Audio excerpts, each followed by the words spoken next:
Okay, hey, and welcome back to another video. Okay, in this video, I am going to read the Ashtavakra Mahagita, the second Adhyaya, and the sloka number 13, 14, and 15. Okay, I already read till the 12 slokas in the previous videos I uploaded in this channel.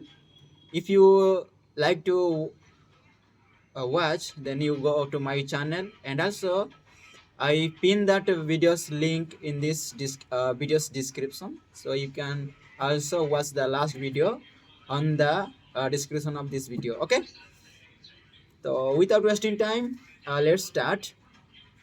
13 number sloka says, "Aha aham nama mahyam dakhya nastih mastahamaha अंश स्पृश्य शरीरेण यने विश्वम चिरम धृतम"।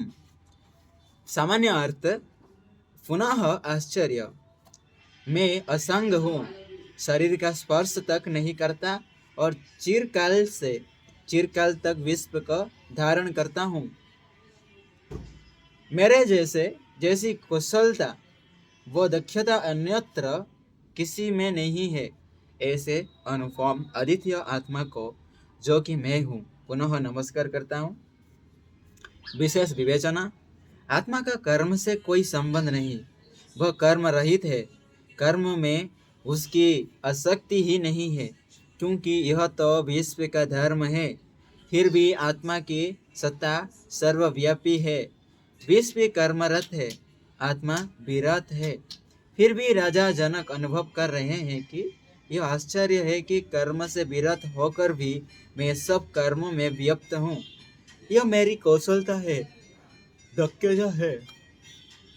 यह आत्मा स्वरूप का साक्षात्कार होने के पश्चात की स्थिति है कि मनुष्य आत्मा को जानकर आत्मा रूप हो जाता है और शरीर होते हुए भी शरीर से विरक्त हो जाता है। आत्मा ज्ञानी शरीर होते हुए भी शरीर में आसक्त नहीं है। वह शरीर द्वारा कार्य संपादित होते अवश्य देखता है, परंतु कर्म या उसके फल से उसे कुछ नहीं लेना देना। वह शरीर का स्पर्श भी नहीं करता, फिर भी समस्त विश्व को धारण करता है। संपूर्ण विश्व आत्मामय है और आत्मा ज्ञानी ही इस सदृश्य आत्मा के इस रूप का दर्शन कर पाता है। तभी तो जनक ने कहा दिया कि मुझ जैसा दक्ष कौन होगा, जो बिना कान सुने, बिना पाँव चले, बिना हाथ करोड़े काम करे। This is sloka of the 13 number, and the 14 number sloka says, "Aha aham nama mahyam yasya me masti nasti kinchan अथवा यस्य मे सर्वयद वाडम गचरम"। सामान्य अर्थ, यह आश्चर्य, मेरा कुछ भी नहीं अथवा मेरी ही सब कुछ है। जहाँ तक मन और वाणी की गति जाती है, वहाँ तक यही स्थिति है। विशेष विवेचना, अनुभूति बढ़ती जाती है तो जातक कौन नई नई अनुभवों से दो चार होना पड़ता है। अब राजा जनक आत्मा रूप में देख रहे हैं कि उनका सब कुछ होते हुए भी कुछ भी नहीं। समस्त विश्व उन्हीं का है अथवा उनका कुछ भी नहीं है। वे उपलब्धि की सीमा से परे हो गए हैं। आत्मा को किसी उपलब्धि की क्या आवश्यकता है, वह तो स्वयं को एक उपलब्धि है। यह तो अज्ञानियों का भ्रम है कि भौतिक जगत में जो जितनी उपलब्धि कर सके वो उतना ही सुखी व श्रेष्ठ है। इस प्रयास में वो कितने ही नैतिक अनैतिक कर्म करने लगता है। ऐश्वर्य और संपन्नता उसकी लक्ष्य बन जाते हैं। कामना बलवती होने लगती है, यह मेरा है और वह भी मेरा है। ऐसा लालची भावना प्रबल हो जाती है। शारीरिक सुख व सौंदर्य उसके लिए सर्वोपरि बन जाते हैं और मन व वाणी पर उसका कोई बस नहीं रहता। उपलब्धियां अर्जित कर लेना ही उसका लक्ष्य होता है और यही उसे वास्तविक सुख लगता है। नहीं जानता कि वो कैसा कंटकपूर्ण मार्ग पर चल रहा है, जहाँ जन्म जन्मांतर तक भटकना होगा। उसी एक अज्ञात भयों की भावना सताती रहती है कि कहीं जो उसके पास है वह सब नष्ट न हो जाए।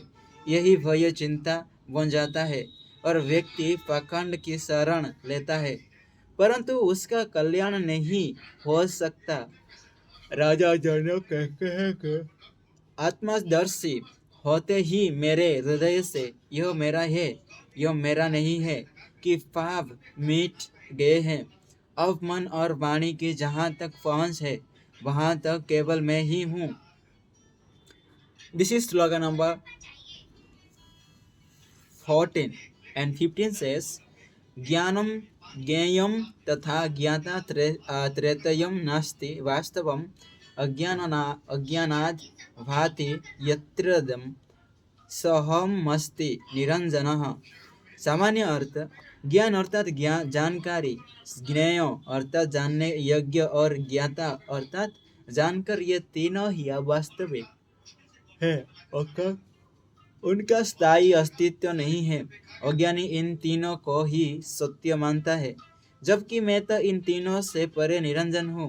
विशेष विवेचना, आत्मदर्शी होते ही राजा जनक ज्ञान की परिसीमाओं से संयम को परे पाते हैं। वे सांसारिक ज्ञान को महत्व ही नहीं देते। उसकी दृष्टि में यह कुछ तुच्छ हो गया है, क्योंकि उन्हें तो आत्मज्ञान की उपलब्धि हो चुकी है। यह सच्चा और स्थायी ज्ञान है। संसार में ज्ञान का बहुत अधिक महत्व है। ज्ञान के बिना गति नहीं होती। अज्ञानी मनुष्य ज्ञान के अभाव में पशु समान है। तभी तो जब चालक पैरों पर चलता है उसे विद्यार्जन हेतु विद्यालय भेजा जाता है। यहाँ वह ज्ञाता से श्रेय प्राप्त करते ही है, परंतु तीनों ही असत्य है कि तीनों का कर्म सांसारिक ज्ञान को लेकर है, सुख धन और उपलब्धियों को लेकर है। आत्मा ज्ञान परम ज्ञान है और समस्त विद्याओं में पारंगत आत्मा से ही समस्त ज्ञान का प्रवाह होता है। राजा जनक आत्मदर्शी होते ही अनुभव करते हैं कि सांसारिक ज्ञान के सभी स्रोत अस्थायी और अवास्तविक हैं, जो केवल वो ये करते हैं, जबकि आत्मज्ञान सभी दोषों से परे विशुद्ध बोध निरंजन स्वरूप है। Okay, this is all about the sloka number 14, 15 and 16. Okay, in the next video